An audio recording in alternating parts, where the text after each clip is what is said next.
The cathedral swallowed her whole, its vaulted ceiling stretching into shadows that seemed to mirror the emptiness inside her chest. Gayse Green stood beside the mahogany coffin, her hand resting on wood so polished she could see her reflection.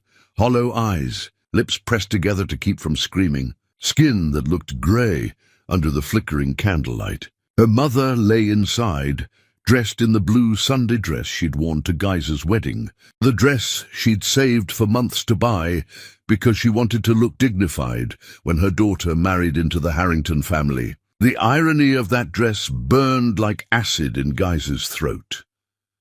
December wind rattled the stained glass windows, making the saints and angels seem to tremble in their eternal poses of mercy and judgment. The church was built to hold hundreds, designed for grand ceremonies where important people gathered to mark life's significant passages. Today it held exactly 2, Guy's and Father Michael, who kept glancing at his watch as though hoping anyone might still arrive to justify his presence. The pews stretched behind her like accusatory witnesses, their emptiness more condemning than any crowd. She'd sent the messages herself, personally texted every member of the Harrington family. Her mother-in-law, Constance, had responded with a single word, noted. Ben's sister, Joanna, sent back a sad face emoji, nothing more. His brother, Trevor, hadn't bothered to respond at all. Her husband had read the message and left her unseen, those 2 blue check marks stabbing her heart with their silent dismissal. She told herself they were busy, that the holiday season complicated schedules, that surely Ben would find a way to slip away from whatever commitments held him. She told herself lies, because the truth was too devastating to face in those first raw hours after her mother stopped breathing. The smell of lilies was overwhelming.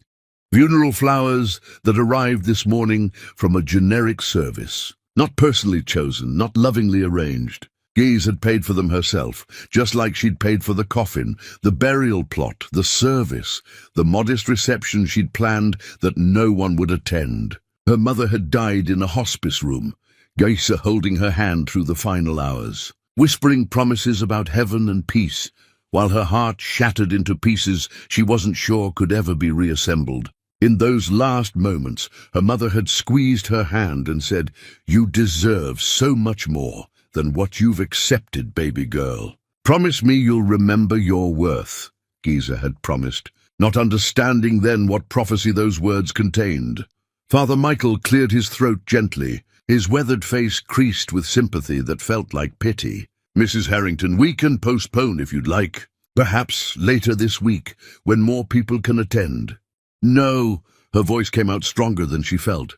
"My mother deserves to be laid to rest with dignity, whether an audience shows up to witness it or not." He nodded, understanding something in her tone that went deeper than logistics and scheduling. "Shall we begin then?" Before she could answer, her phone vibrated in her coat pocket.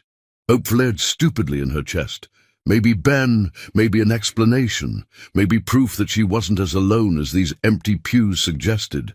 She pulled out the phone, unlocked the screen, and opened the family group chat, the one where Ben's mother shared recipes and vacation photos, where his siblings posted accomplishments and celebration announcements, where Guy's existed mostly as a silent observer of their perfect lives.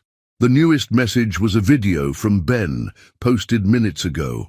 Her finger hovered over the play button, some instinct warning her that what she was about to see would change everything, that certain knowledge couldn't be unknown once witnessed. She pressed play anyway, because hope dies hard and love dies harder. The video opened on crystal chandeliers and champagne towers, on the Harrington family's annual Christmas gala in full spectacular glory. The camera panned across the ballroom of Constance's mansion, the mansion Guy's had secretly saved from foreclosure, though none of them knew that detail. Women in designer gowns laughed behind perfectly manicured hands. Men in tuxedos toasted with glasses that cost more than most people's monthly rent. The decorations were magazine-worthy, gold and silver and white, creating a winter wonderland that probably required a team of professionals to install. Then Ben appeared on screen, his arms slung around Joanna's shoulders, both of them flushed with champagne and Christmas cheer. He raised his glass toward the camera, his smile wide and genuine in a way he hadn't smiled at guys in months. "To family," his voice rang out clear and joyful. "The only thing that matters, today and always." The camera shifted, catching Constance in her element, holding court among her society friends, resplendent in diamonds that caught the light like tiny suns. She blew a kiss toward the screen, and someone off camera yelled, "Best party of the season!" Trevor appeared next, dancing badly but enthusiastically, his wife laughing at his moves. The whole family was there, every single one of them, celebrating together, while guys stood alone beside her mother's coffin in an empty church. Ben's caption appeared beneath the video, "Family first, always and forever." Constance had already commented, 3 champagne glass emojis and a heart. Joanna added, "Best night ever." "Love you all." Trevor's contribution was simpler. The Harrington legacy continues strong. Geyser stared at the screen until the image blurred, her eyes burning, but refusing to produce tears, because tears felt too small for what was erupting inside her chest. This wasn't accidental.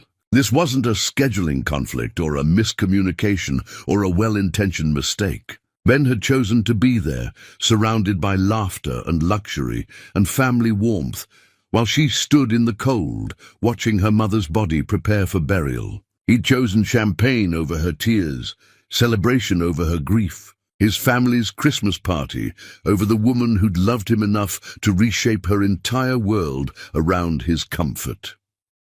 She thought about the morning, how he'd kissed her forehead before leaving for what he claimed was an urgent situation that needed handling. "I'll be there as soon as I can, baby.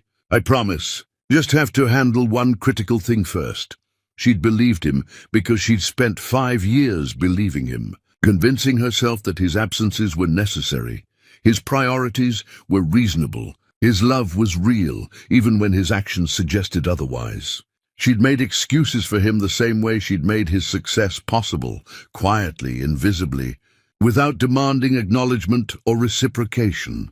Her mother's voice echoed in memory, "You deserve so much more than what you've accepted." Father Michael touched her elbow softly. "Are you all right, my dear?"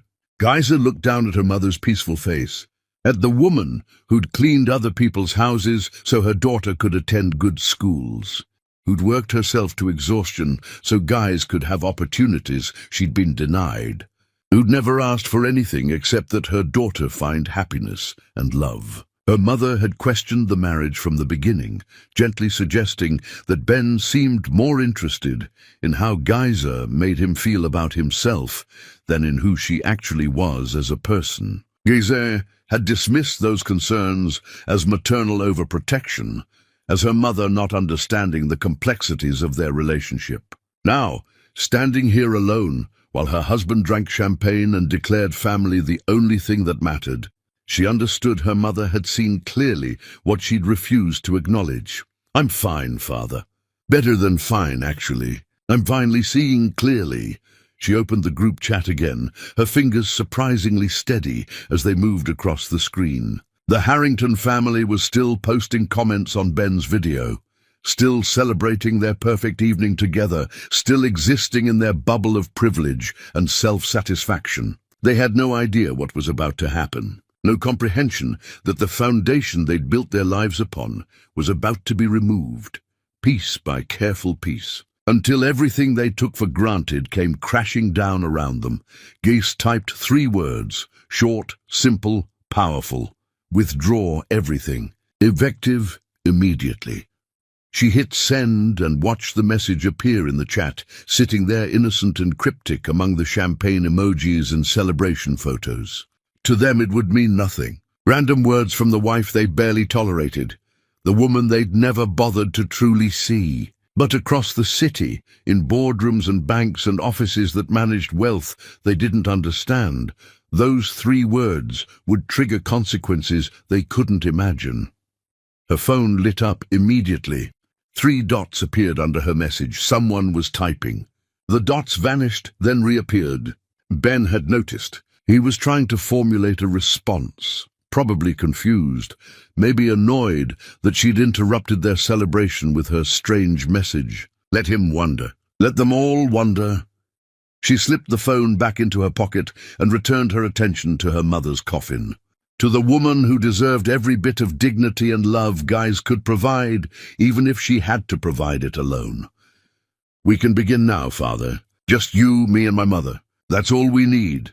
As Father Michael opened his Bible and began reading words about eternal rest and everlasting peace, Guys made silent promises to the woman in the coffin. Promises about remembering her worth. Promises about never again accepting less than she deserved. Promises about showing the people who dismissed her exactly what they'd lost when they chose champagne over compassion. The December wind howled harder against the windows, making the candle flames dance wildly. In the flickering light, her mother's face seemed almost to smile, as though approving of decisions not yet made, but already inevitable. Iggy's touched the coffin one final time, feeling the polished wood warm under her palm, and whispered, "I promise. Mama, they're going to learn what it means to stand alone in an empty room." Her phone vibrated again in her pocket. Once, twice, 3 times in rapid succession. The messages were coming now, confusion turning to concern as the implications of her words began spreading through systems they didn't understand and couldn't control. But Guys didn't check her phone. She stood through the service, listened to Father Michael's prayers, and let her grief transform into something sharper, colder, more powerful than tears could ever express. By the time they lowered her mother into the ground, her phone had received 17 messages. By the time she returned to her car, 34 missed calls blinked on her screen. By the time she drove away from the cemetery, the Harrington family's perfect Christmas celebration would be collapsing into chaos they couldn't explain or escape. Chapter 2. The Phantom Queen. The Mercedes smelled like funeral flowers and expensive leather, a combination that turned Guys's stomach as she navigated through evening traffic. She'd left the cemetery with dirt still clinging to her shoes, earth from her mother's grave that she couldn't bring herself to brush away. The car had been presented as a gift from Ben on their anniversary, complete with champagne and a speech about how she deserved beautiful things. She'd smiled and thanked him, never mentioning that the vehicle was registered under one of her holding companies, paid for with funds funneled through accounts he didn't know existed. Everything he'd given her, she'd actually provided for herself. Her phone continued its relentless performance, the screen lighting up with names and emotions she could predict with depressing accuracy. Ben had called 13 times now. Constance left 4 voicemails, her voice progressing from confused to demanding. Joanna sent a string of question marks, followed by increasingly frantic demands for explanations. Trevor's message was characteristically blunt. "What the hell are you talking about? Call me now." None of them understood yet. They were still operating from positions of assumed power, still believing they held control in whatever situation they imagined was unfolding. She drove past Harrington Industries headquarters, the gleaming tower that dominated the skyline. 70 stories of glass and steel, reflecting the winter sunset in shades of fire and blood. Ben's father had built the original enterprise through genuine innovation and careful strategy. Then the old man died, leaving everything to his son, who'd inherited ambition without the wisdom required to sustain it. Within 3 years, Ben had nearly destroyed what took decades to construct, making reckless expansions and arrogant assumptions that pushed the enterprise toward collapse. That's when Geyser had encountered him, at a charity auction where he'd been drinking too much and trying desperately to convince everyone he maintained perfect control. She'd watched him bid on items he couldn't afford, listened to him laugh too loudly at mediocre jokes, noticed how his smile never quite reached his eyes. Something about his desperation had touched her, sparked a desire to help this man who seemed to be drowning in expectations he couldn't meet. They'd talked that evening, really talked, and he'd lowered his defenses enough to admit he was struggling. Their courtship had been intense and swift, Ben sweeping her into his world with romantic gestures and declarations that felt genuine at the time. He told her she was different from others, that she saw him as a person rather than a name or a position.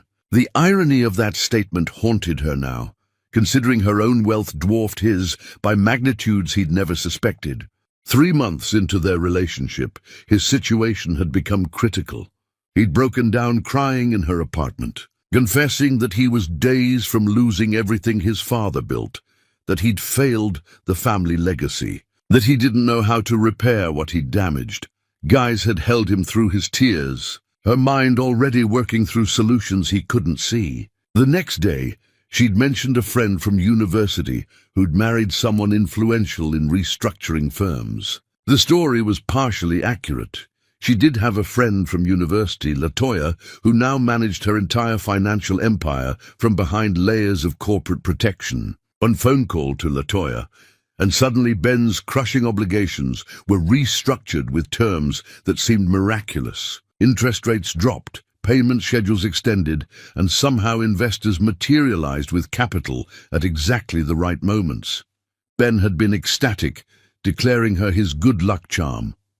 "How did your friend pull this off?" he'd asked, already more focused on results than mechanisms. She'd smiled and offered something vague about connections and timing, about how sometimes circumstances align when you need them most. He'd accepted the explanation because it solved his problem without challenging his ego. Over the following months, as more miraculous solutions appeared, she'd developed a repertoire of plausible stories. A professor who knew someone, a networking event where she'd met the right person, a chance encounter that led to an introduction.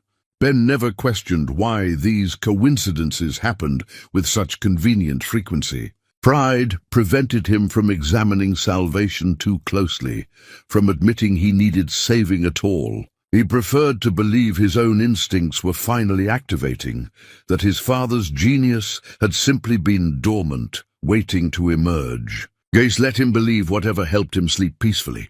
She'd built her fortune from absolutely nothing, developing technology patents that revolutionized data encryption, investing those earnings into real estate portfolios and silent partnerships across dozens of industries. Her net worth existed in shadows, managed through shell companies and trusts that even determined investigators would struggle to trace.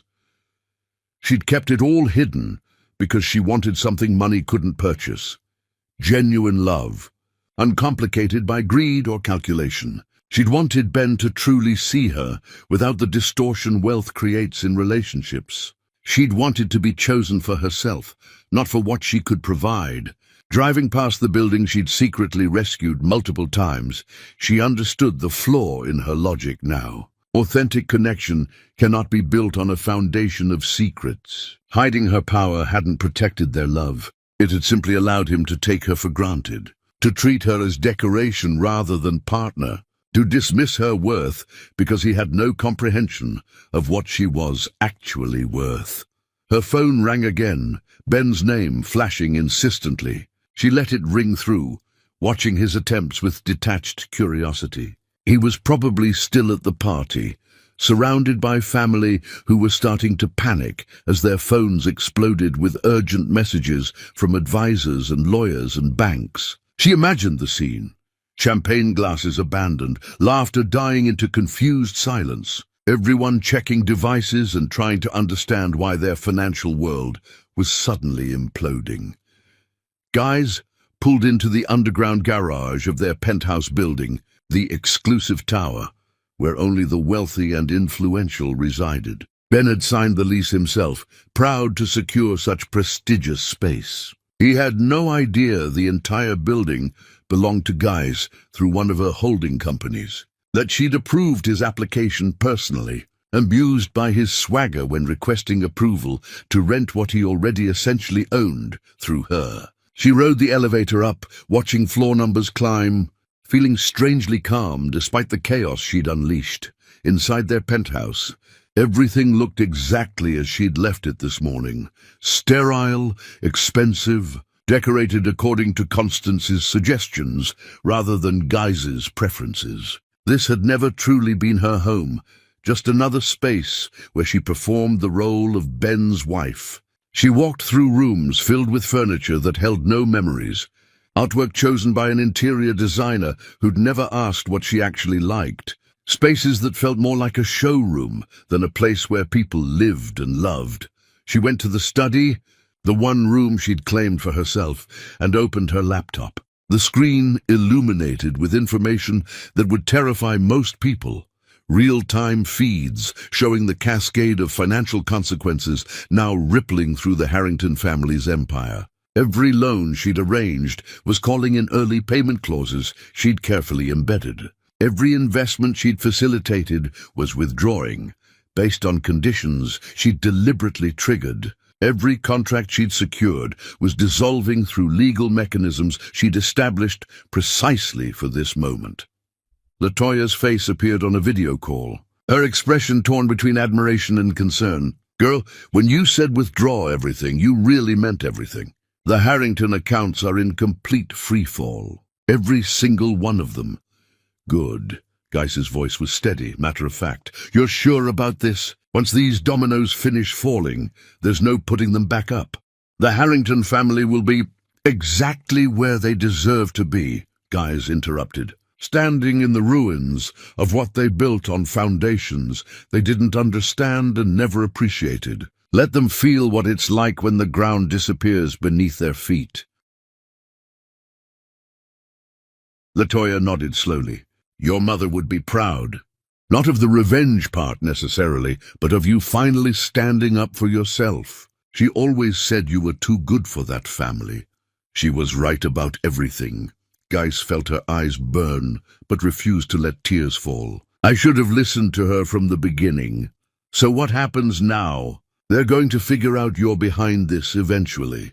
Let them figure it out. I'm done hiding who I am to make other people comfortable. Done pretending to be less so they can feel like more. Done building empires for people who can't even show up to my mother's funeral." They talked for a while longer, LaToya confirming that every financial mechanism was executing exactly as planned.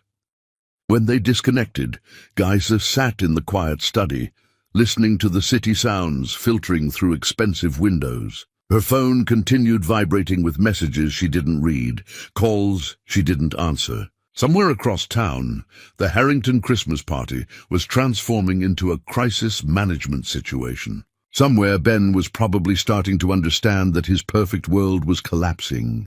Somewhere, Constance was realizing that the woman she'd dismissed for 5 years held the power to destroy everything they'd taken for granted.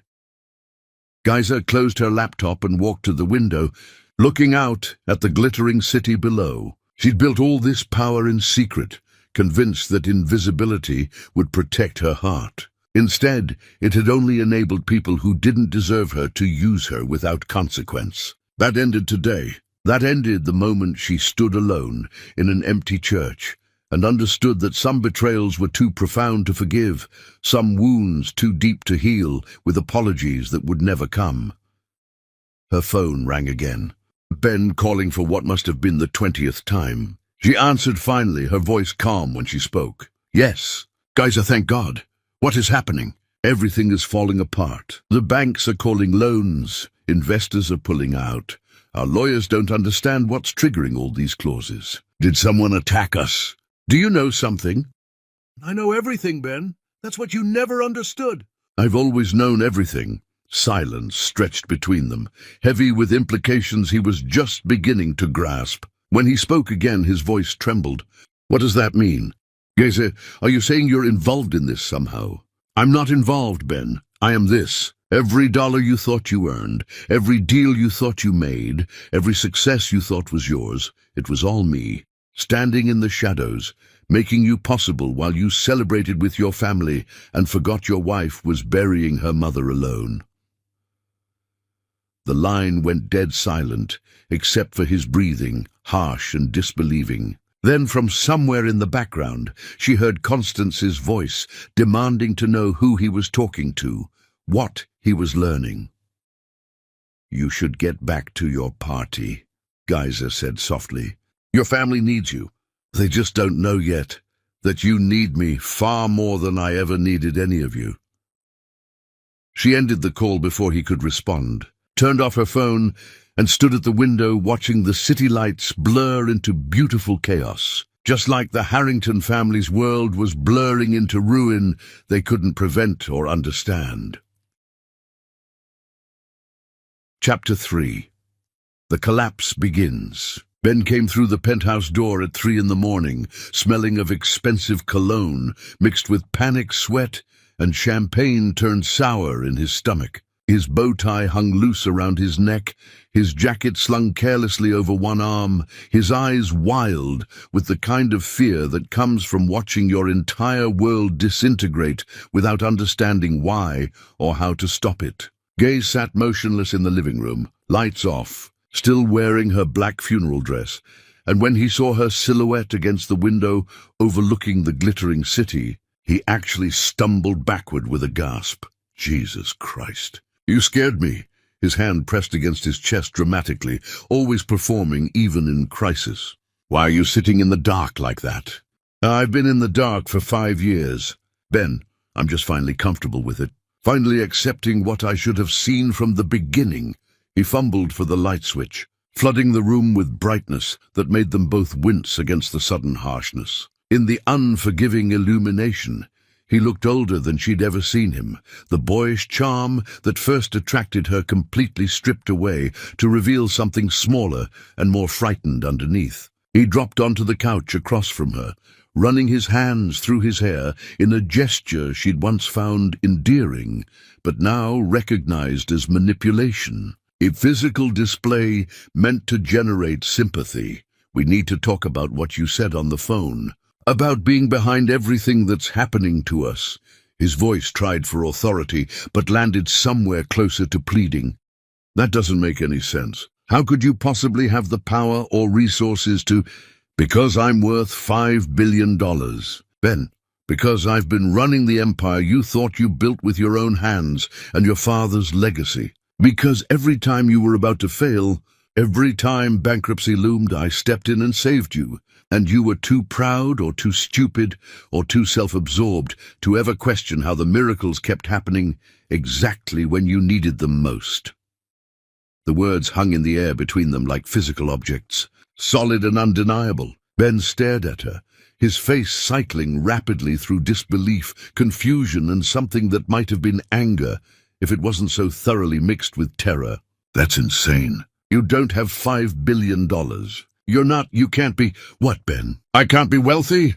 I can't be powerful? I can't be intelligent enough to build something bigger than your father's legacy?" She stood, walking toward him slowly, deliberately. "Or do you mean I can't be all those things and still be the quiet wife who smiles politely at your family dinners while your mother makes comments about my background?" My mother never—" "Your mother called me Ben's unfortunate choice at last Christmas. I heard her tell Joanna that at least I was pretty enough to compensate for not being one of their kind. Your brother asked me at Thanksgiving if I'd finished my community college degree yet, and you laughed instead of correcting him when I actually have degrees from institutions he couldn't get into with all his family connections and donation money." Ben's mouth opened and closed soundlessly, like a fish pulled from water and struggling to breathe in an element it wasn't designed for. She could see him trying to recalibrate everything he thought he knew, to fit this information into the worldview where he was the successful one and she was the lucky woman who'd married above her station. "If what you're saying is true, and I'm not saying I believe it, but if it's true, why would you hide it? Why would you let you think you were the powerful one, the successful one? The one who saved the family legacy?" Geisa laughed, and the sound was sharp enough to cut through steel. "Because I wanted to be loved for myself, not for my money. Because I was naive enough to believe that if you didn't know about my wealth, your love would be pure and uncomplicated. Turned out I was wrong. You didn't love me when you thought I was ordinary either. You just tolerated me because I was convenient and didn't make demands or challenge your self-perception." He shook his head violently, trying to reject what he was hearing. "This is crazy. Even if you had money, you couldn't possibly be behind what's happening to my family. The banks, the investors, the contracts, those are massive institutions with protocols and regulations and oversight. One person can't just, one person can, when that person owns pieces of all those institutions. When that person has spent 5 years carefully building legal structures specifically designed to support you and yours. When that person embedded clauses and conditions that could be triggered with a single phone call. She leaned against the wall, arms crossed, watching him struggle with reality. I didn't just save your company, Ben. I became its foundation. And now I've removed that foundation. The rest is just gravity doing what gravity does. His phone buzzed insistently on the coffee table, another call he ignored out of fear or denial. It had been buzzing constantly since he arrived home. His family no doubt demanding updates, explanations, solutions he didn't have and couldn't provide. My lawyers say there's some kind of coordinated attack. Multiple shell companies pulling support simultaneously, all of them untraceable to any known entity. They're untraceable because I designed them that way with the best legal minds money can buy. Every single one of those shell companies ultimately belongs to me. The bank that's calling your loans? I own 12% of it. The investment firm withdrawing capital. I'm the silent partner who made their biggest deal possible. The clients canceling contracts. I introduced you to them in the first place through my networking connections. Remember? The color drained from his face as the full scope of her control became clear, as he understood that his entire life had been built on foundations he never knew existed. You can't do this. There are laws, regulations, all of which I've followed perfectly. Every withdrawal, every clause activation, every contract termination is completely legal. I built you up legally, and I'm taking it down the same way. The only difference is now you know who's behind it. Why? The question came out broken, stripped of all pretense. Even if I screwed up, even if I should have come to the funeral, does that really deserve destroying my entire family? My mother, my brother, my sister, they didn't do anything to you. They didn't do anything for me either, Ben. Not one thing in 5 years of marriage. Your mother made me feel small at every opportunity. Your sister looked through me like I was invisible furniture. Your brother treated me like hired help brought in for events. And you let them do it over and over, because standing up for your wife might have made your mommy uncomfortable. Ben stood abruptly, pacing the room like a caged animal desperate for escape. Okay, I'm sorry. I'm really sorry. I should have come to the funeral. I should have stood up to my family more. I should have been a better husband. But please, guys, we can fix this. We can go to marriage counseling. I can change. We can rebuild what we had. Stop. The word cracked like a whip through the air. Don't insult both of us by pretending you want to change. You want to stop the bleeding. You want your money back. You want your comfortable life restored, where you're the golden son and I'm the grateful wife. But you don't actually want me, Ben. You never did. You wanted what I could provide, even when you didn't know how much that was. His pacing stopped abruptly. He turned to face her, and she could see the exact moment his fear transformed into something uglier, something resentful. If you're so powerful, if you're so much better than all of us, why did you marry me? Why did you waste 5 years playing house with someone you clearly think is beneath you? Because I loved you. The words hurt coming out, sharp-edged truth she'd been avoiding for months. I genuinely loved the man I thought you were. The man who held my hand on our 3rd date and told me I made him want to be better. The man who cried in my apartment about failing his father's legacy and actually seemed humble enough to learn and grow. But that man was a performance, wasn't he? A role you played until you got what you needed. That's not fair. Fair? Her voice rose for the first time, breaking through the calm she'd maintained. You want to talk about fair? I stood alone in a church today, burying the woman who sacrificed everything for me, while you drank champagne and posted videos about family being the only thing that matters. Don't you dare talk to me about fair. Ben's phone buzzed again, and this time he grabbed it desperately, reading whatever message just came through. His face went even paler, if that was possible. They're saying we'll be completely bankrupt within a week. That there's no way to stop the cascade, no miracle solution this time. Is that true? Probably. I built everything you have. Without me, you're what you've always actually been, a man with a famous last name and not much else to recommend him. He looked at her like she'd physically struck him, like the truth was a violence he couldn't defend against or deflect. What do you want, money? Do you want me to pay you back somehow? There has to be something you want from me. I want you to feel what I felt today. Utterly alone, completely dismissed, standing in ruins, and realizing that the people you thought cared about you were just using you for what you could provide. She walked toward the bedroom door. I'm filing for divorce. Your lawyers can contact mine. And Ben, the prenuptial agreement your mother insisted on means you'll walk away with exactly what you brought to this marriage, which is nothing. Geyser, please. She closed the bedroom door on his pleading, locked it firmly, and finally allowed herself to breathe deeply. On the other side, she could hear him making frantic phone calls, his voice rising and falling as he tried to explain to his family what he'd just learned. Let him explain. Let them all scramble and panic, and realize that the woman they'd dismissed held the power to destroy them. Let them understand, too late, that some foundations can't be repaired once they're deliberately removed. She changed out of her funeral dress, hanging it carefully in the closet where it would remain as a monument to this day. It would be the last thing she wore as Ben Harrington's wife. Tomorrow, she'd start the process of becoming Geyser Green again, the woman her mother raised, the woman who built empires in secret and didn't need anyone's approval or appreciation, the woman who knew her worth even when everyone around her forgot.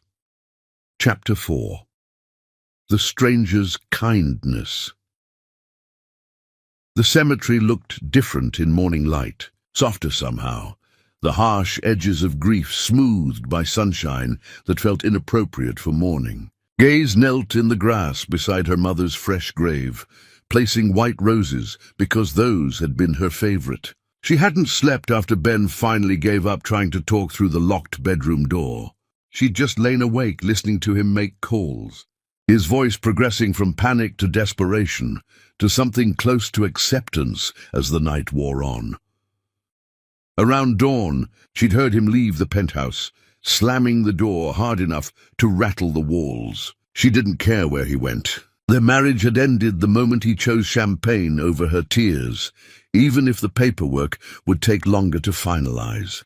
She'd showered, dressed in jeans and a simple sweater, and driven here because this was the only place that felt real anymore. Mama, I kept my promise, she whispered, running her fingers over the temporary marker. The permanent headstone would take weeks to create, but even this simple marker felt sacred because it bore her mother's name. I'm remembering my worth. I'm finally standing up for myself, just like you always wanted. I'm sorry. I didn't mean to intrude. The voice startled her, deep and gentle, coming from someone standing a respectful distance away. She turned to see a man holding his own flowers, his eyes red-rimmed from crying, his suit slightly rumpled like he'd slept in it or maybe hadn't slept at all. He gestured apologetically toward a neighboring grave. My father is buried right there. I come most mornings, talk to him like he can still hear me. Probably sounds strange. Not strange at all.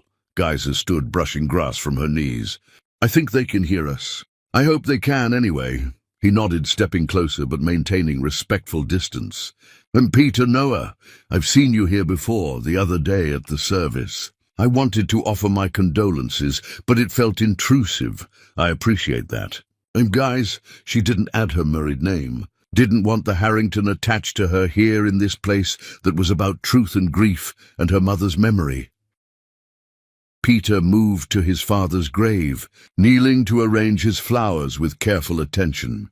Dad died suddenly. Heart attack while he was working.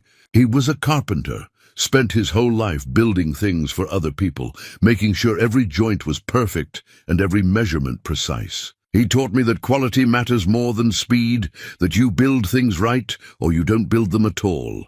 He sounds wonderful. Your mother? Passed when I was young, cancer. Dad raised me alone. did the best he could, taught me everything he knew about construction, about integrity, about treating people with kindness, because that's what makes life worth living. Peter's voice cracked slightly. I miss him every single day. They sat in companionable silence, two people who understood that grief didn't need constant conversation, that sometimes presence was enough. Grace found herself relaxing in a way she hadn't in months, maybe years. This stranger demanded nothing from her, expected nothing, just existed in his own sorrow while allowing her to exist in hers. Your service the other day, Peter said finally. I noticed no one else came. That must have been incredibly difficult. It was revealing more than difficult. Turns out the people I thought were my family couldn't be bothered to show up when it actually mattered. Their loss. Anyone who would abandon you during something like that doesn't deserve your presence during the good times. The words were simple, but they hit Guys with unexpected force, validating something she'd been feeling but hadn't quite articulated. That's exactly right. I've been making excuses for them for so long, convincing myself their behavior was acceptable, that I was expecting too much. But I wasn't. I was just expecting basic human decency. Peter stood, brushing dirt from his hands. Listen, I don't want to overstep, but you look like someone who could use a friend. And I know from experience that grief can be isolating, especially when the people who should support you aren't there.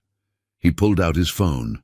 Would it be okay to exchange numbers? Not for anything weird, just as someone who understands what you're going through. Someone you can talk to if you need it.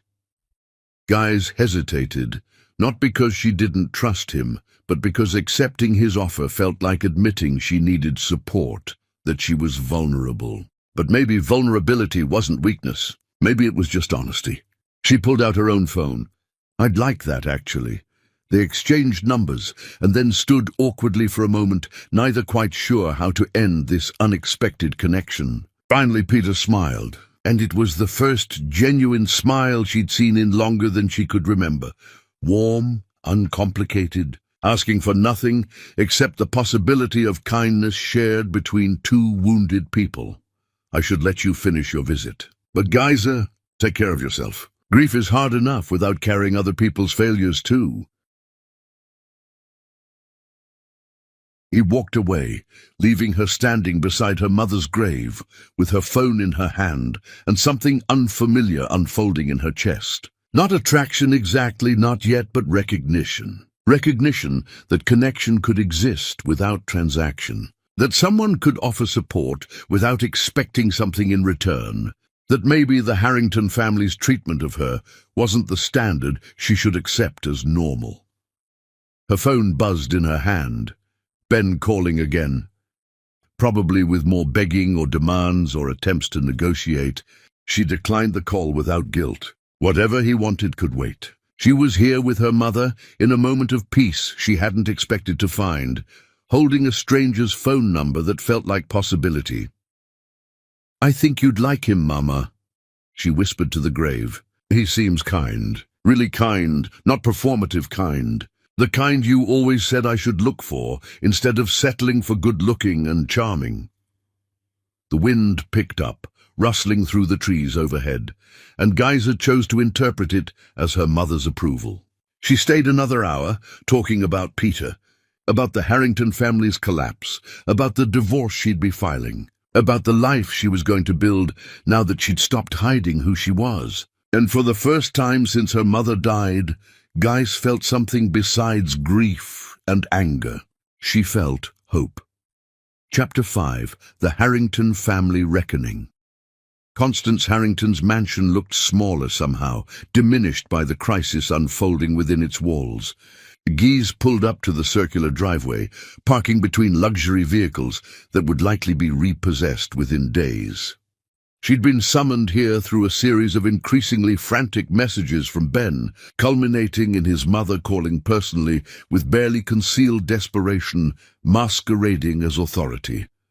We need to discuss this family matter immediately. Your presence is required.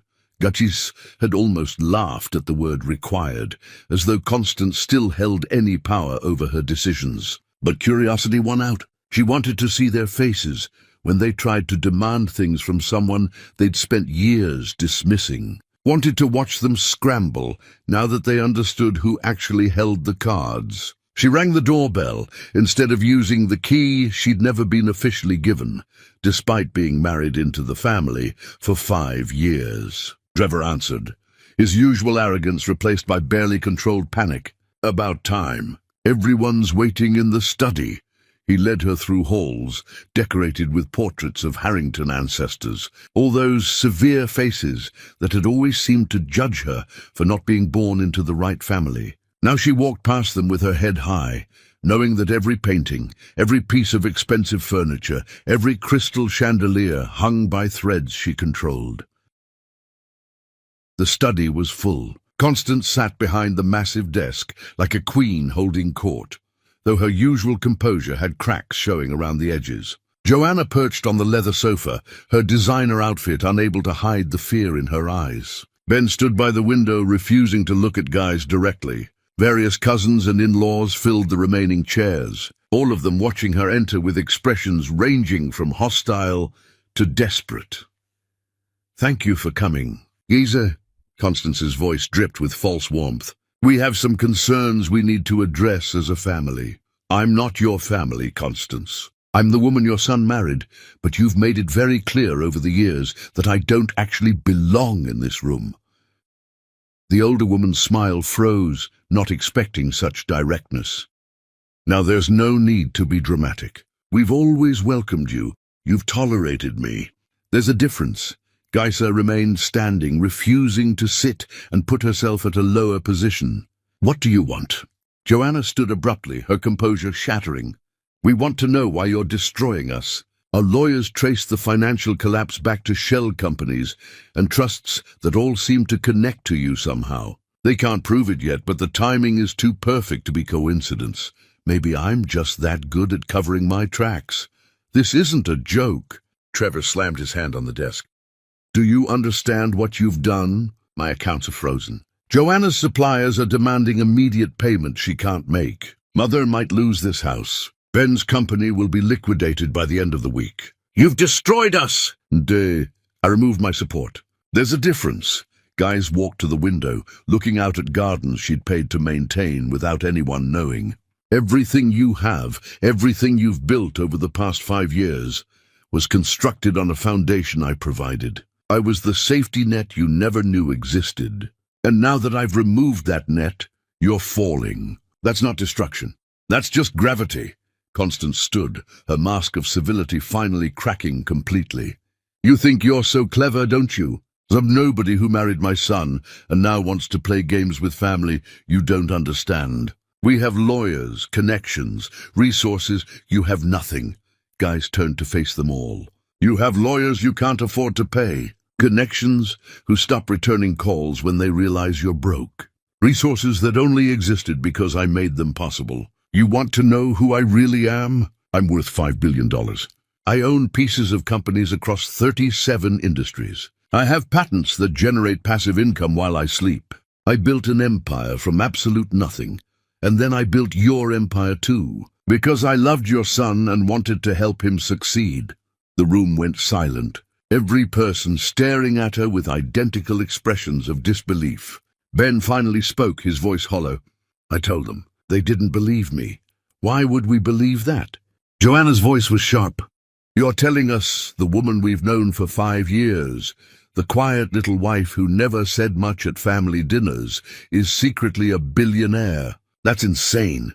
What's insane is that none of you ever asked me a single meaningful question about myself. You never wondered what I did before I met Ben, never showed any interest in my education or my work. You just assumed I was ordinary because I wasn't born into your world. Well, congratulations on your assumptions. They've cost you everything." Constance sank back into her chair, age suddenly visible on her face. "Why would you hide such wealth? What possible reason? Because I wanted to be loved for myself, not for what I could provide. Because I'd seen what money does to relationships, how it distorts everything.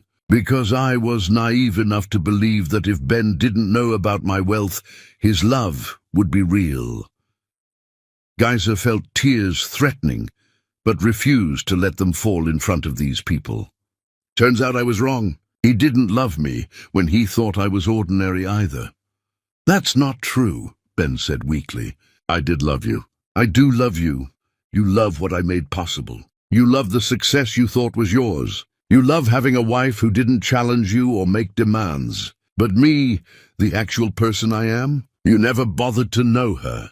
Trevor stood, attempting intimidation that no longer worked. You can't just destroy an entire family because your feelings got hurt. There are legal consequences for what you've done. Everything I did was completely legal. Every withdrawal, every clause activation, every contract termination followed protocols I established legally years ago.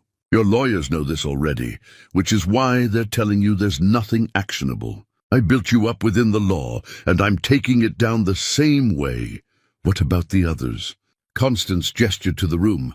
Joanna's children, your nieces and nephews? Trevor's wife? They didn't do anything to you. Do they deserve to suffer for Ben's mistakes? They benefited from those mistakes for years without question. They enjoyed the wealth that my invisible support created. They attended parties and took vacations and lived in luxury built on foundations they didn't understand. Now they'll learn what life looks like without those foundations. Consider it an education. Geyser walked toward the door, done with this conversation, done with these people who'd never valued her. At the threshold, she turned back. I stood alone in a church burying my mother while you all celebrated together. You chose champagne over compassion, parties over pain, your comfort over my grief. Now you know how it feels to stand alone in ruins and realize the people you counted on were never really there at all.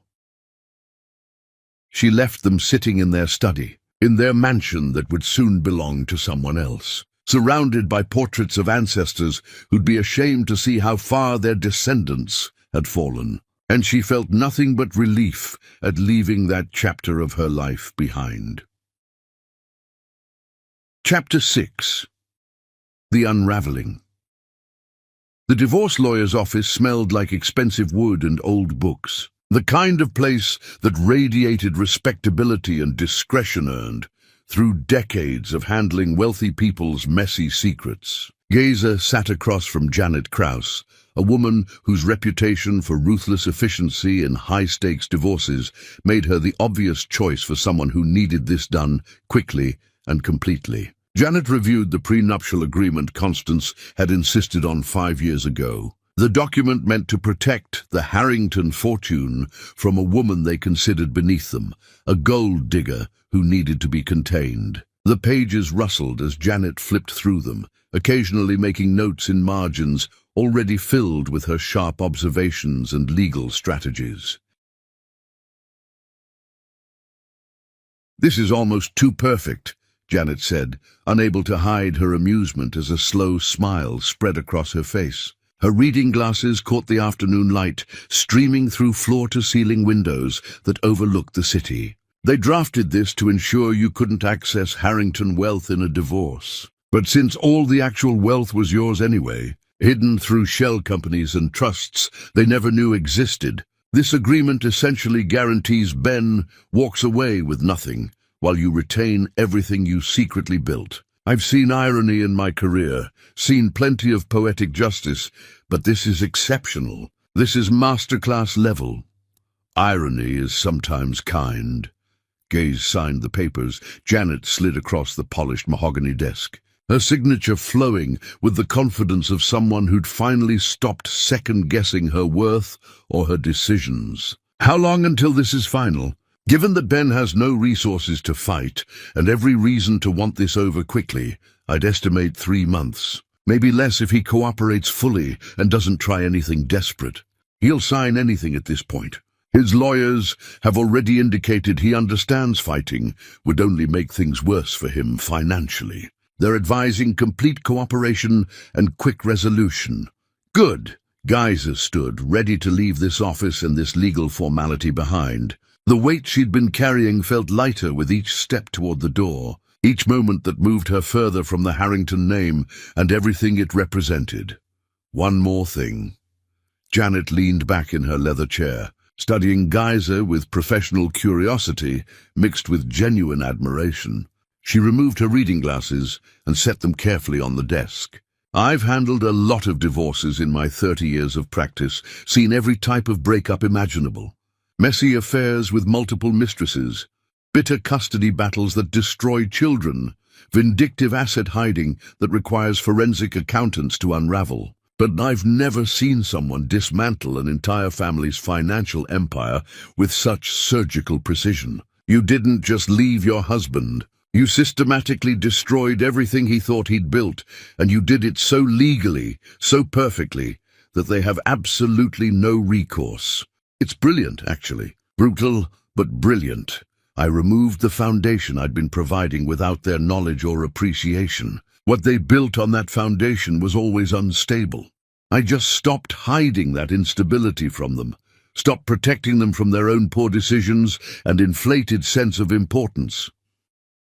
Was it worth it? The revenge, I mean.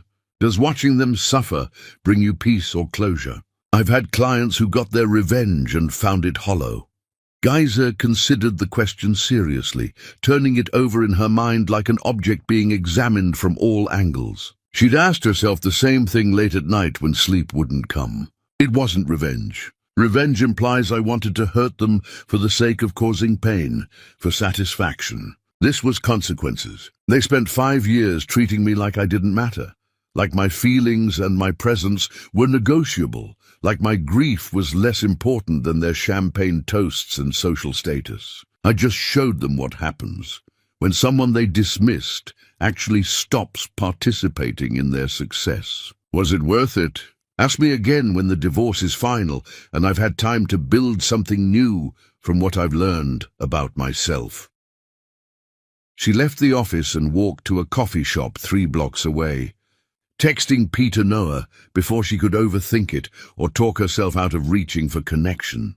His response came immediately, a coffee cup emoji and an address she recognized from one of their previous conversations. They'd been texting regularly since their cemetery meeting, conversations that started about grief and expanded to everything else, childhood memories that shaped them, favorite books that changed their perspectives, thoughts on life and meaning, and what matters when everything else falls away. His messages were never demanding, never fishing for information about her wealth or her plans. Just genuine exchanges between 2 people, learning each other's minds without pretense. Peter was already at a corner table when she arrived, his face lighting up with genuine pleasure at seeing her walk through the door. That simple expression of happiness at her presence still caught her off guard, every time, still made something flutter uncertainly in her chest. Ben had never looked at her that way, even in their early days when everything felt new. He'd looked at her with desire, with need, with the relief of finding someone who solved his problems, but never with uncomplicated joy at her existence, never with the sense that her presence alone was gift enough. "You look lighter," Peter said as she sat down, sliding a cup of tea toward her. He'd remembered her preference without being told, had ordered it before she arrived. "Something good happened today?" "Filed for divorce. Signed all the papers. It should be final in a few months, maybe sooner, if Ben cooperates and doesn't try to drag it out for spite." "How do you feel about that? Really feel, not what you think you should feel or what people expect you to feel." "Relieved, mostly. I thought I'd feel sadder, like I was giving up on something that mattered. Like ending a marriage should hurt more than this, should feel more significant and devastating. But it turns out you can't give up on something that never really existed in the first place. I'm mourning what I thought we had, not what we actually had. There's a difference I'm only now beginning to understand." Peter nodded, stirring his coffee thoughtfully, taking his time before responding, because he never rushed conversations or pushed for quick resolutions. "My dad used to take me to renovation projects, old houses that looked beautiful from the outside, but were rotting underneath the paint and wallpaper. He'd point out the difference between cosmetic damage and structural failure. He said that some buildings look solid from the outside, stable and permanent, but when you examine the foundation, you find nothing but rot and instability. He said the kindest thing you can do in that situation is demolish it completely and start fresh, rather than trying to live in something that's fundamentally unsound. Otherwise, you're just waiting for it to collapse around you, possibly at the worst possible moment. Your father was wise. He understood that some things can't be repaired, only replaced with something better built on honest foundations. He was. I think about him every day. Wonder what he'd say about the choices I'm making, the person I'm becoming without his guidance to keep me grounded. Peter looked directly at her, his eyes holding something careful and honest. He'd tell me not to rush into anything with someone who's still healing from a broken marriage. He'd say to be patient, to let friendship develop naturally without pressure or expectations, to not mistake the intensity of grief for something else that might fade when the grief lifts. Geyser felt her chest tighten, understanding what he was really saying beneath the words, appreciating his honesty even as it complicated her own confused feelings. That's wise advice. Very wise. It is. But he'd also tell me not to let fear prevent me from recognizing something real when it appears. That life is short and unpredictable, and genuine connections are rare enough that you have to pay attention when they show up. That sometimes the right person arrives at the wrong time, and you have to trust that if it's real, it'll wait until the timing improves. They looked at each other across the table, something unspoken passing between them that felt more intimate than touch. Not promises or expectations, just acknowledgement that what was growing here mattered, that it deserved careful attention and honest exploration, that rushing would damage something that could become extraordinary if given proper time to develop. I'm not ready for anything complicated, Guys said finally, her voice quiet but firm. I'm still processing the end of my marriage, still figuring out who I am outside of being Ben's wife. Still learning to trust my own judgment after making such a massive mistake in choosing him in the first place. I know, I'm not asking for complicated. I'm just asking for this. Coffee, conversation, honesty between two people who've both loved and lost and are trying to figure out what comes next. No expectations beyond showing up and being genuine with each other. I can do that. I want to do that. Then that's enough for now. More than enough, actually. They talked for hours, the coffee shop filling and emptying around them while they remained in their corner, building something new from honesty and shared grief and the possibility that healing might look like opening up rather than closing off. They discussed books that had shaped them, music that moved them to tears or joy, moments from childhood that explained who they'd become as adults. Peter told her about learning carpentry from his father, about the satisfaction of creating something beautiful and functional with his own hands, about how physical work could be meditation when approached with the right mindset. Guise told him about her mother's sacrifices, about building her empire in secret while everyone around her assumed she was ordinary, but finally understanding that hiding her power had been its own kind of prison that kept out authentic connection. When they finally parted, the sun already setting and casting long shadows across the parking lot, Peter hugged her, brief, respectful, but warm enough to remind her that touch could be comforting rather than demanding, that physical affection didn't have to come with strings attached or expectations embedded. His arms felt solid and safe in a way that didn't trigger her defenses or make her calculate what he might want in return. Driving home, Guys checked her phone to find 17 messages from various Harringtons, all of them following the same arc, from anger to bargaining to desperation. Ben's messages pleaded for one more conversation, one more chance to explain. Constance's voicemails demanded explanations she'd already provided multiple times. Trevor sent threats he couldn't back up without money for lawyers. Joanna wrote essays about family loyalty from someone who'd never shown her any. She deleted them all without reading beyond the previews. That chapter was closed. Whatever happened to them now was their responsibility to manage without her invisible support. At her penthouse, she'd already changed the locks, removed Ben's belongings to storage, reclaimed the space as her own, with new furniture and artwork she actually liked. She sat by the window watching the city lights emerge as dusk deepened into night. She called Latoya, needing to hear the voice of someone who'd known her before and during and now after the Harrington era. Someone who understood all the versions of herself she'd been. "How you holding up?" Latoya asked without preamble, her voice warm with concern and affection. "Better than I expected. The divorce is moving forward smoothly. Ben's family is imploding in exactly the ways I predicted. And I met someone, though it's too early to call it anything more than friendship, too fragile to define or categorize. Someone good, someone who deserves you, someone real, someone who asks about my thoughts and feelings instead of what I can do for him. Someone whose father taught him that quality matters more than appearance, that building things right is more important than building them fast. Someone who makes me feel seen without making me feel exposed or used. Your mama would like him. She'd say he sounds like someone worth knowing." Yeah, she would. Guys felt tears finally come, but they felt cleaner than the grief-soaked tears of earlier days, more like release than breakdown. "I miss her, Latoya. I miss her so much it physically hurts sometimes. I know, baby.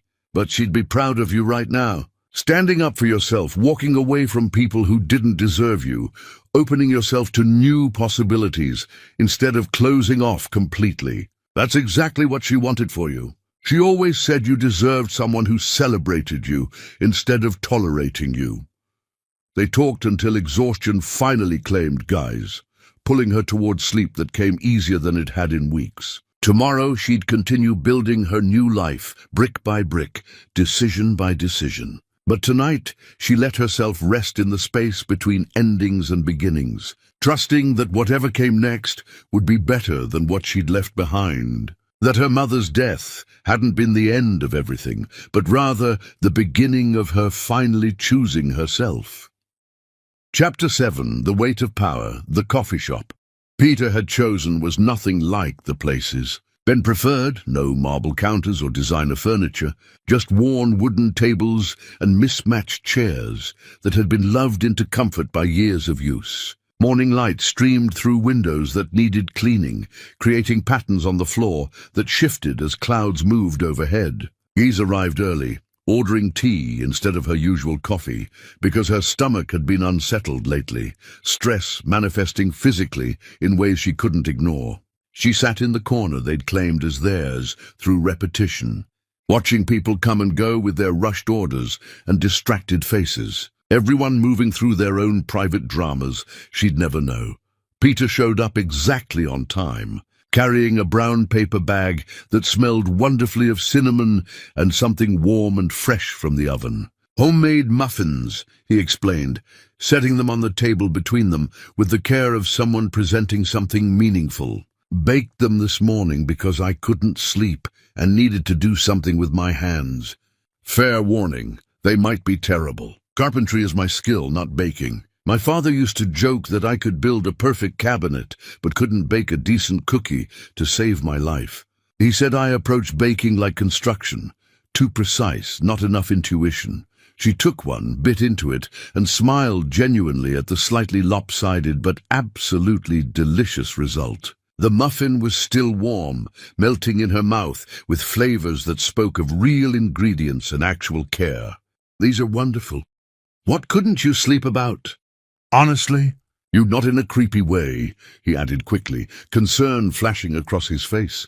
"Just thinking about everything you've been through recently, wondering if our friendship is helping or if I'm adding pressure you don't need. Wondering if spending time with me is genuine healing or just a distraction from processing what you should be processing alone. You're helping, more than you know." She finished the muffin, savoring the simple kindness of homemade food given without expectation or strings attached. "Can I ask you something potentially uncomfortable?" "Anything. Always anything. Why are you interested in me? I mean really interested beneath the surface explanations. Most people, when they find out about my wealth, either get weird and possessive or weird and intimidated. They start calculating what they can get from me, or they start withdrawing because they feel inadequate. But you've never asked about it, never seemed impressed or threatened. You treat me exactly the same as you did before you knew. Why? Peter took his time answering, clearly considering his words carefully, the way he always did when something mattered. He set down his coffee, met her eyes directly. My dad used to take me to job sites, show me houses we were building from foundation to finish. He'd point out the difference between houses built to impress and houses built to last. The impressive ones had fancy facades and expensive finishes, imported materials and designer touches, but sometimes the bones underneath weren't sound. They looked beautiful in photos, but would develop problems within years. The lasting ones might look ordinary from outside, but the foundation was solid, the craftsmanship was genuine. Every joint was perfect, even in places no one would ever see. He taught me to value what's underneath more than what's visible, to judge quality by integrity rather than appearance. That's a lovely metaphor, but I'm still asking about me specifically, about why you keep showing up when you could walk away without obligation. You sat alone in a cemetery, talking to your mother's grave, with more honesty and vulnerability than most people show their therapists. You helped your husband for years, without demanding recognition or appreciation. You're dealing with the end of your marriage by moving forward with grace, instead of drowning in bitterness. You build people up instead of tearing them down. Those things tell me who you are at your core. The money is just what you have, not who you are. Does that make sense? Geisa felt something crack open in her chest, some protection she'd been maintaining without realizing it, some wall she'd built to keep people at a safe distance. Ben used to say things like that. In the beginning, he'd talk about loving me for myself, about how I was different from other women. But it was always performance, always words designed to make me feel special, so I'd keep solving his problems without asking questions or expecting appreciation. I can't control how you interpret my words, based on how someone else's lies hurt you. That's not something I can fix or argue away. But I can be consistent, which is all I'm promising. I'll show up when I say I will. I'll be honest even when it's uncomfortable. And I won't pretend to be something I'm not just to keep you around, because that would be insulting to both of us. They sat quietly for a while, the coffee shop bustling around them, with early morning customers grabbing their orders and rushing out to whatever demanded their attention. Conversations swirled around them, fragments of other people's lives creating white noise that somehow made their silence more intimate. Finally, Geisa spoke again, shifting the conversation to safer territory while still maintaining the honesty they'd established. Tell me about your construction company. You've mentioned it but never given details, like you're worried I'll judge it somehow or find it less impressive than my own work. Peter laughed, the sound genuine and unguarded. It's nothing impressive by your standards, nothing that would make headlines or generate millions. Small operation, maybe a dozen employees when we're busy. We build custom homes for people who care more about quality than showing off. I inherited it from my dad, kept his principles, kept his commitment to doing things right, even when cutting corners would be more profitable. We're not getting rich, but we're making a living doing work that matters. Work that helps families build something lasting. That sounds exactly impressive by any actual standard. Building something that matters, maintaining integrity when it would be easier to compromise, creating homes people will love for decades instead of just selling them houses that look good in photos. That's more valuable than making quick money and forgetting about quality the moment the contract is signed. Coming from someone worth billions, that's quite a compliment. I wasn't sure how you'd view what I do compared to your empire. Coming from someone who built those billions by recognizing genuine value wherever it appears, it's just truth. I've met plenty of people with impressive titles and empty souls. You have substance, Peter, that matters more than scale or recognition. She paused, gathering courage for something she needed to say, needed him to understand before they moved any further forward. I need to tell you something. And I want you to be honest about how it makes you feel. even if your honesty might hurt. Okay, I'm listening. The Harrington family is completely collapsing because I removed all the support I'd been providing secretly for years. They're losing everything, homes, businesses, social standing, and I'm the reason. I deliberately engineered their destruction because they abandoned me when I needed them most. Ben's mother might end up homeless. His nieces and nephews had to change schools. His brother's wife left him because of the financial stress. Does that bother you? Does it make you see me differently? Does it make you wonder if I'm capable of doing the same thing to you someday? Peter considered seriously before answering, his expression thoughtful rather than immediately reassuring. Was what you did legal? Completely. Every action followed protocols I established legally years before. Were they good people who didn't deserve consequences? They were privileged people who treated me terribly for years and never appreciated what I provided. They looked down on me, insulted me, dismissed me, and then couldn't even bother to show up when my mother died. Then no, it doesn't bother me. I don't believe in revenge for its own sake, but I do believe in natural consequences. You removed artificial support, and they're experiencing the reality they'd been avoiding. That's not cruelty, that's honesty. That's them finally facing the truth about what they built on your invisible foundation. Some people would call it vindictive. Some people would say I went too far, that destroying an entire family over one missed funeral is disproportionate and cruel. Some people have never stood alone at their mother's funeral while the people who should support them celebrate without them. Some people have never been dismissed and belittled for years while secretly holding all the power. I don't judge you for setting boundaries, even when those boundaries have significant consequences. You gave them years to treat you decently, and they chose not to. This is what happens when someone finally stops accepting mistreatment.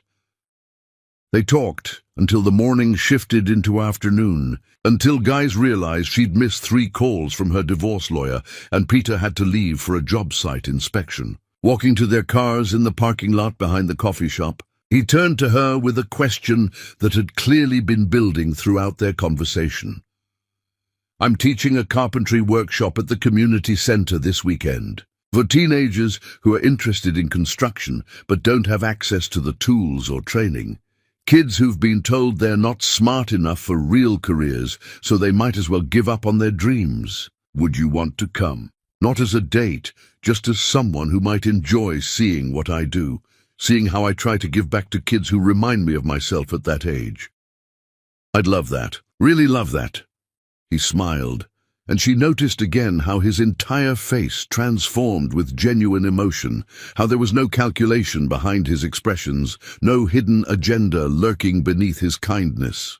Saturday morning, then. Fair warning, you might end up covered in sawdust and smelling like wood stain by the end. It's messy work. I'll risk it. Sounds perfect, actually. Driving away, Guys felt something unfamiliar settling into her chest. Not happiness exactly, not yet, but the possibility of happiness. The sense that maybe healing didn't require isolation, that maybe opening herself to connection could coexist with protecting her heart from further damage. Peter Noah wasn't a solution to her problems or a replacement for the marriage she'd lost. He was just himself, offering friendship without agenda and showing her through consistent action that kindness could be genuine rather than strategic, that someone could want her company without wanting something from her. Her phone rang. Ben's lawyer, probably with questions about asset division or timeline adjustments. She answered professionally, handled the conversation efficiently, and ended the call without emotional turmoil. The Harrington chapter was closing page by page, and she was ready for whatever story came next, whatever life she chose to build from the ashes of what she deliberately burned down. Chapter 8. The Price of Betrayal. Constance appeared in the lobby of Guys's building, somehow talking her way past security, despite being explicitly banned from the premises. The doorman looked apologetic as Guys approached, clearly uncomfortable with the situation. She insisted it was an emergency, ma'am. Said she needed just 5 minutes. I told her you'd given instructions, but it's fine, Thomas. I'll handle it. Grace turned to her mother-in-law, taking in her appearance with clinical detachment. Constance looked diminished, without her usual armor of expensive clothing and professional styling. The woman standing in the marble lobby wore discount store clothes and desperation. "Thank you for seeing me." Constance's voice trembled, her composure finally shattered completely. "I know you have no reason to, but please, just hear me out." Guys gestured toward a quiet corner, away from the security desk and the curious eyes of other residents. "You have 5 minutes. We're losing everything. The house will be foreclosed next week. Trevor's already filed for bankruptcy. Joanna's business is completely gone. Ben is living in a motel and working wherever they'll hire him without checking references." Constance's hands shook as she spoke. "I'm not asking you to restore everything. I know that's not possible. But please, if there's any mercy in you, give us enough to survive. Just enough to avoid complete destitution. Why should I? Because we're family. Because you loved Ben once. Because... Don't." Guy's voice was sharp enough to cut through Constance's pleading. "Don't talk to me about family. You made it very clear over 5 years that I wasn't family, that I was an inconvenient addition you tolerated because Ben insisted. You made jokes about my background, dismissed my intelligence, treated me like hired help at your parties. And when my mother died, when I needed family most, not one of you showed up." Constance's face crumpled. I know we treated you badly, and I'm sorrier than I can express. But does that really justify destroying us completely? We made mistakes, but we don't deserve to lose everything. You didn't lose anything. I simply stopped giving you what you never knew you had. The wealth you're mourning was always mine, built on my intelligence and my work. You just got to enjoy it while pretending it was yours. Please, the word came out broken. I'm begging you, not for me, but for my grandchildren. For Joanna's kids, who don't understand why they had to leave their school and their house. For Trevor's daughter, who's terrified because her parents fight constantly about money. They're innocent in all this. They benefited from the wealth I provided for years. They enjoyed privileges built on my invisible support. Now they're learning what life looks like without those advantages. That's not cruelty. That's reality for millions of children whose families don't have secret billionaires propping them up. You're really going to let children suffer because you're angry at adults?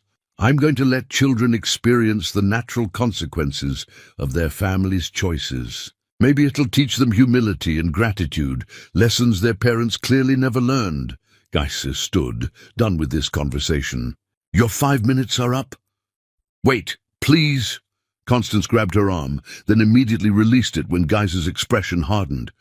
What do you want? There must be something we can do to earn your forgiveness, some way to make this right. You can't make it right, Constance. You can't give me back the mother you didn't show up to mourn. You can't erase 5 years of small cruelties and deliberate dismissals. You can't retroactively treat me with the respect I deserved from the beginning. All you can do now is learn to live with the consequences of your choices. So that's it. You'll just watch us become homeless, destitute, destroyed. I'll do what you did when my mother was dying. Absolutely nothing. I'll focus on my own life, my own healing, my own future. You'll figure out how to survive without me the same way I figured out how to thrive without you ever believing in me. Constance's face hardened, grief transforming into something uglier. You think you're so superior, don't you? You're much better than us because you built your wealth instead of inheriting it. But destroying people who wronged you doesn't make you strong. It makes you cruel. Coming from someone who spent 5 years being casually cruel without even recognizing it, I'll take that criticism with appropriate weight. Geiser walked toward the elevator. Goodbye, Constance. I genuinely hope you learn something from this experience. But whether you do or don't is no longer my concern. She left her former mother-in-law standing in the lobby, security already moving to escort her out. In the elevator rising to her penthouse, Guys felt nothing. No satisfaction, no guilt, no emotional turmoil. She'd simply drawn a boundary and enforced it. Something she should have done years ago, instead of accepting mistreatment for the sake of keeping peace. At her computer, she reviewed reports from Latoya about the various Harrington holdings now being liquidated. Every transaction was legal, properly documented, following protocols established long before the collapse. If they chose to fight in court, they'd lose, and their lawyers had already advised them of that reality. The empire they thought they'd built was dissolving, assets distributed to creditors and investors. The Harrington name losing its power as people realized there was nothing substantial behind it. Her phone showed a text from Peter. "Workshop is tomorrow. Still planning to come? No pressure if you need to cancel." She responded immediately. "I'll be there." "Looking forward to it?" His reply was a simple smiley face, uncomplicated and genuine. She found herself smiling back at the screen, anticipating something positive in a period defined mostly by endings and dismantling. Peter represented possibility, not romantic necessarily, not yet, but human. The possibility of connection built on honesty rather than secrets, on mutual respect rather than convenient utility. Ben called, his number appearing despite being blocked. He must have borrowed someone else's phone. She answered out of curiosity more than obligation. "My mother came to see you." His voice sounded hollow, defeated. "She told me you refused to help." "That's correct. Geyser, I know I hurt you. I know I failed you in every way that matters. But my family—" "Your family failed me too, Ben, repeatedly, deliberately, with your silent approval every single time. So you'll just watch us suffer? Watch my mother become homeless? Watch my nieces and nephews lose everything? I'll do exactly what your family did when they chose a Christmas party over my mother's funeral. I'll prioritize my own peace over their comfort. I'll focus on my own life, rather than sacrificing for people who never valued my sacrifices. Your family taught me that lesson very well." She ended the call, blocked the number he'd used, and returned to her laptop. There was work to do. Her own companies to manage, her own investments to monitor, her own empire to continue building now that she was no longer secretly supporting people who dismissed her. Tomorrow, she'd go to Peter's workshop, watch him teach teenagers about craftsmanship and integrity, and continue discovering what life looked like when she prioritized her own well-being over other people's expectations. The Harrington family would survive, or they wouldn't. Either way, it was no longer her responsibility to prevent their natural consequences from catching up with them. Chapter 9. The Final Confrontation. The community center smelled like sawdust and possibility. Guys watched Peter move between workstations, correcting a teenager's grip on a saw, praising another's careful measurements, explaining for the third time how to read a level without showing any frustration. His patience was remarkable, his genuine care for these kids visible in every interaction. They responded to him with respect that seemed earned rather than demanded, asking questions without fear of judgment. "You're good at this," she said during a break, handing him the water bottle he'd left on a table. "I love it. These kids remind me of myself at that age, hungry for skills, tired of being told they're not smart enough for college, so they might as well give up on ambition. Construction can be an art form if you approach it with respect and care. These kids deserve to know that working with your hands is just as valuable as working with your mind." One of the teenagers approached, a girl with wary eyes and defensive posture. "Mr. Noah, I finished the project. Want to check it before I mess it up somehow?" "You didn't mess anything up, Keisha. Let's look together." Peter walked with her back to her workstation, examining the small wooden box she'd constructed.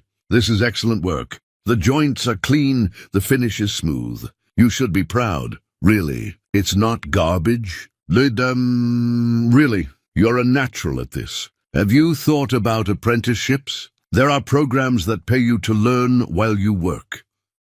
The girl's face transformed, suspicion giving way to cautious hope. "People would actually pay me to learn this stuff." "Ah, absolutely.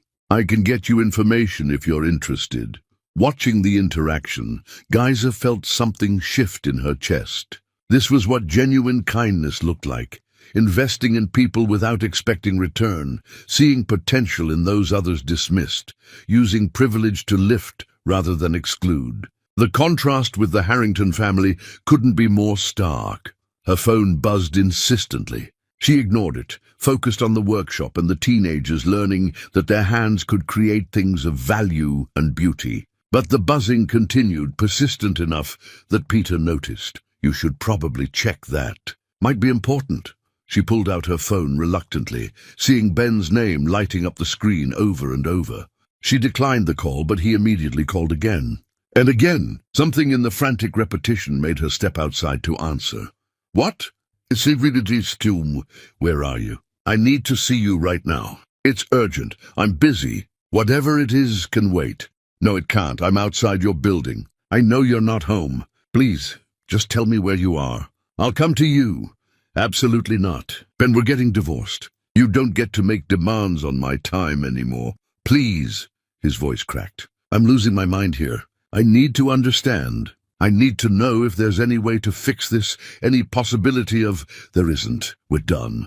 Sign the divorce papers and move on with your life. She ended the call, but unease prickled at her. Something in Ben's voice had been different, not manipulative or calculating, but genuinely destabilized. She thought about blocking his number entirely, but some instinct made her hesitate. When she returned to the workshop, Peter was wrapping up, helping students clean their workstations and store their projects safely. Keisha waved goodbye to Geyser specifically, a small gesture that felt significant coming from someone so defended against the world. They walked to the parking lot together, Peter describing his plans to expand the program if he could secure additional funding. I could help with that, Geyser offered. I've been thinking about starting a foundation in my mother's name, focused on providing opportunities for young people from difficult circumstances. This program seems exactly like something she'd want to support. Peter stopped walking, turning to face her. That's incredibly generous, but I don't want you to feel obligated. I don't feel obligated. I feel inspired. What you're doing here matters, and I want to be part of making it grow. He smiled, that genuine transformation of his entire face that she'd come to recognize and appreciate. Then I'd be honored to work with you on that. They stood in the parking lot, the afternoon sun warm on their faces, something unspoken building between them. Peter opened his mouth to say something, and then his expression changed, looking past Geyser's shoulder with sudden concern. Is that guy coming toward us? Geyser turned to see Ben approaching, his gait unsteady, his eyes wild, with an emotion she couldn't quite identify. Her first thought was that he'd been drinking, but as he got closer, she recognized something more dangerous than intoxication, desperation that had crossed into instability. Finally, Ben said, slightly out of breath from walking quickly. I've been driving around looking for your car. We'd need to talk now. Ben, how did you even find me here? I tracked your phone. Had the app installed months ago, just in case. Didn't think I'd actually need to use it. He seemed proud of this invasion of privacy, not recognizing how concerning his words sounded. Peter stepped slightly in front of Geyser, his body language protective but not aggressive. I think you should leave. She's made it clear she doesn't want to talk to you. Who the hell are you? Ben's attention snapped to Peter, rage igniting in his eyes. Are you sleeping with my wife? Is that what this is? She destroys my entire life and then immediately moves on to some other guy. I'm not sleeping with anyone, Ben. Peter is my friend. Not that it's any of your business anymore, given that we're getting divorced. Geyser moved around Peter, refusing to hide behind him. You need to leave. This is harassment. Harassment! Ben laughed, the sound edged with hysteria. I'm harassed? You destroyed my family. My mother is about to be evicted. My brother filed for bankruptcy. My sister's kids had to change schools because they can't afford the old one. And you're worried about harassment? I removed my support from people who never appreciated it. That's not destruction. That's natural consequences. Natural consequences? Ben's voice rose, attracting attention from people leaving the community center. You deliberately engineered our collapse. You embedded clauses and conditions specifically designed to destroy us. That's not natural. That's calculated revenge. It's accountability. Something your family has avoided for generations by using people like me to prop up your lifestyle. Ben took a step toward her, and Peter immediately moved between them. Back up now! Don't tell me what to do with my own wife. She's not your wife anymore except on paper, and that's temporary. Peter's voice stayed calm but firm. You need to leave before this situation escalates in ways you'll regret. Ben's face contorted with emotions. Giza had never seen from him before, rage and desperation and something that looked almost like genuine pain. 5 years. I gave you 5 years. Doesn't that mean anything? Don't I deserve a chance to fix this? You had 5 years to treat me with basic respect and decency. You failed repeatedly. There's nothing left to fix, Ben. We're done. Because of him? Ben pointed at Peter accusingly. You're throwing away our marriage for some construction worker? I'm ending our marriage because you abandoned me at my mother's funeral to drink champagne with your family. Peter has nothing to do with that decision. He's just someone who showed me what actual kindness looks like. Ben's expression crumbled, and for a moment, Giza saw past his anger to the scared man underneath. The one who'd cried in her apartment 5 years ago about failing his father's legacy. She felt a flicker of something that might have been pity, but refused to let it override her clarity about what needed to happen. I'm sorry I hurt you, she said quietly. I genuinely am, but I'm not sorry for leaving. You and your family treated me terribly, and I'm done accepting that treatment. Sign the divorce papers. Move forward with your life. Let me move forward with mine. And if I refuse, if I fight this, then you'll lose, and you'll lose badly. My lawyers are better than yours, and more importantly, I can afford them indefinitely while you can barely afford rent. Please don't make this uglier than it needs to be. Ben looked between her and Peter, something dying in his eyes as he finally understood that this was truly over, that no amount of arguing or pleading or threats would restore what he'd lost. Fine, I'll sign your papers. I'll give you your divorce. But I want you to know something, guys. Whatever you build with him or anyone else will always be tainted by how you destroyed me to get it. You'll always know you're capable of ruining people, and that knowledge will poison everything you touch. He walked away before she could respond, his shoulders hunched in defeat. Peter touched her arm gently. You okay? Yeah, I'm okay, and surprisingly she was. Ben's parting shot had been designed to wound, but it had missed its mark. She wasn't ashamed of drawing boundaries or enforcing consequences. She was proud of finally valuing herself enough to walk away from people who didn't value her. They stood together in the parking lot as the sun sank lower, and Guys realized something important. She was done with the Harrington chapter. Done with revenge and confrontation and proving her worth to people who'd never learned to see it. She was ready to focus on building something new, something authentic, something that honored her mother's memory by refusing to settle for less than she deserved. Chapter 10. The Empire. She chose. 3 months later, the divorce papers arrived with Ben's signature, finalizing what Guys had known was inevitable since the day she stood alone in that empty church and understood that some betrayals were too profound to forgive. She signed her own name with steady hands, returned the documents to her lawyer, and felt nothing except profound relief that washed over her like clean water. The Harrington chapter was officially closed, sealed, finished. Whatever came next was entirely her choice to make without their influence or expectations weighing her down. She drove to the cemetery, bringing her mother fresh white roses and news about the life she was building from honest foundations. The foundation is officially established, Mama, the Evelyn Green Foundation for Educational Opportunity. We're funding scholarships and apprenticeship programs and community workshops for young people who remind me of us, people who need opportunity more than charity. who need someone to believe in them the way you always believed in me, even when the world said we weren't good enough. The scholarship fund had already changed lives in tangible ways. Keisha from Peter's workshop was enrolled in a prestigious apprenticeship program, learning advanced carpentry while earning wages that let her help support her younger siblings. 3 other teenagers had received full scholarships to schools they couldn't have afforded otherwise. Schools that would open doors their backgrounds might have kept closed.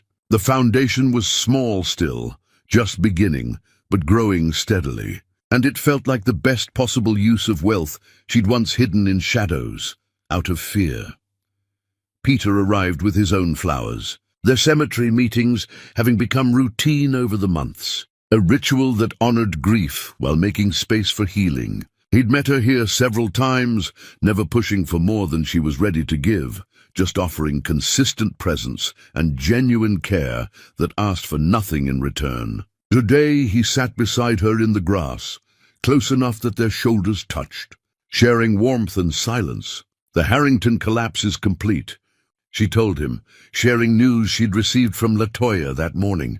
Ben's working for a mid-sized firm, doing work he used to consider beneath him, earning a fraction of what he thought he deserved. Trevor opened a small accounting practice, helping local businesses with their taxes. Joanna is managing a boutique for someone else, not owning it, but learning humility through honest work. Constance sold her jewelry collection and is living in a modest apartment, learning to live on a budget for the first time in her privileged life. How do you feel about that? Really feel? Honestly, nothing. No satisfaction, no guilt, no emotional investment whatsoever. They're surviving, learning to live within actual means, experiencing reality without artificial support. That's not tragedy or victory. That's just life for most people, the life millions live without complaint. You're not tempted to help them? Now that time has passed and emotions have cooled, now that you've had space to process everything. No, they had years to treat me decently and chose not to. They made their choices repeatedly, deliberately, with full awareness of what they were doing. I'm not responsible for fixing consequences they created themselves through their own actions and attitudes. She paused, considering her next words with the care they deserved. I'm done looking backward, Peter, done processing the past and analyzing what went wrong, and trying to understand people who'll never understand themselves. I'm ready to focus entirely on what's ahead, on what I can build, rather than what I had to burn down. He turned to look at her directly, understanding what she was really saying beneath the words. What does that look like for you? What do you want your future to be? It looks like building the foundation with people who share my values and actually appreciate collaboration.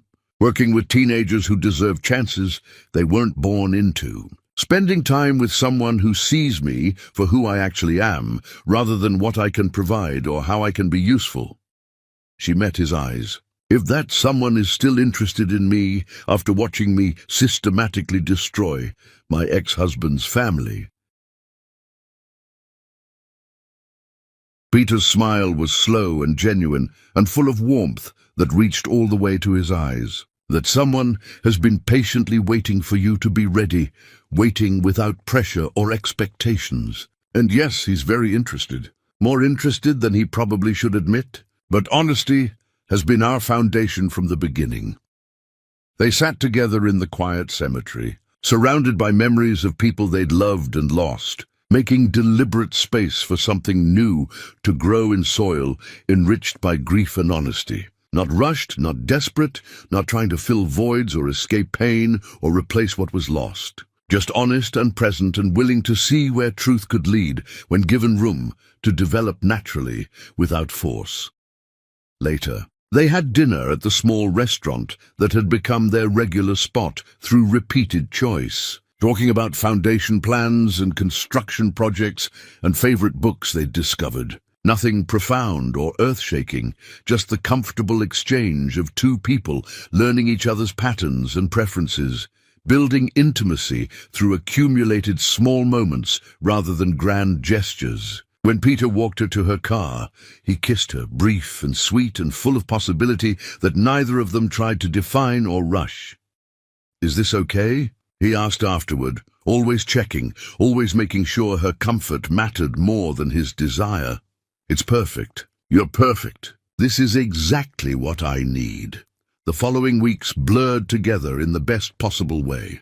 Gaze continued managing her empire, but now she did it openly, no longer hiding behind shell companies or pretending to be less than she was to make others comfortable. She joined boards, gave interviews about women in technology and building wealth from nothing, used her visibility to advocate for opportunities she'd once needed desperately. And through it all, Peter remained exactly who he'd always been.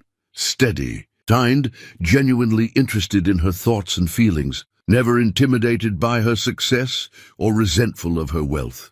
They attended foundation events together. Peter, comfortable in settings where wealth and power congregated, because he had no insecurity about his own worth or his place in any room. He introduced her to his friends, working-class people who judged character rather than bank accounts, who welcomed her warmly once they understood she didn't consider herself superior to anyone, regardless of what she'd built. She introduced him to LaToya, who approved immediately and enthusiastically, telling guys later that Peter looked at her the way every woman deserved to be seen, with respect and genuine affection and wonder at his good fortune.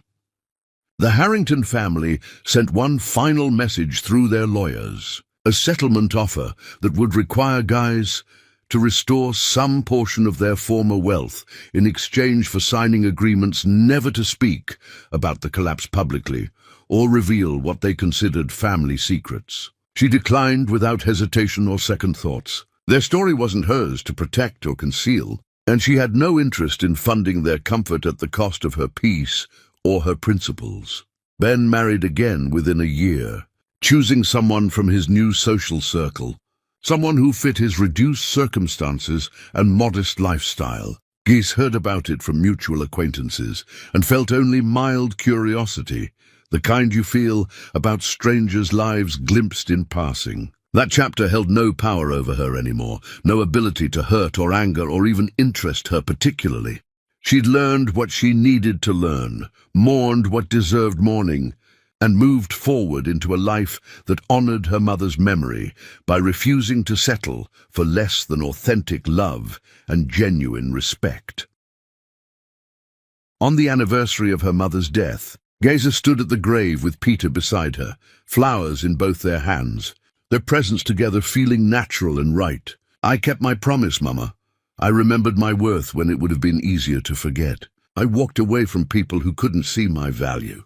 And I found someone who sees me clearly and loves what he sees, who celebrates my strength instead of feeling threatened by it."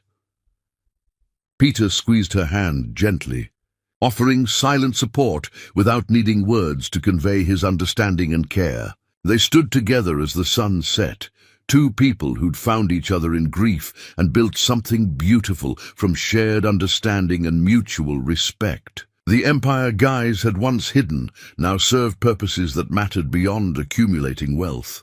Education for those who needed it, opportunities for those who deserved them, support for those learning to build with their hands and their hearts and their determination. She'd been powerful before, but she'd been invisible, hiding her light to make others comfortable. Now she was powerful and present, using her resources to create change rather than to prop up people who didn't appreciate her sacrifices. The Harrington family had taught her valuable lessons about boundaries and self-worth that she'd needed to learn. Peter was teaching her equally valuable lessons about genuine partnership and uncomplicated affection that wasn't transactional or conditional.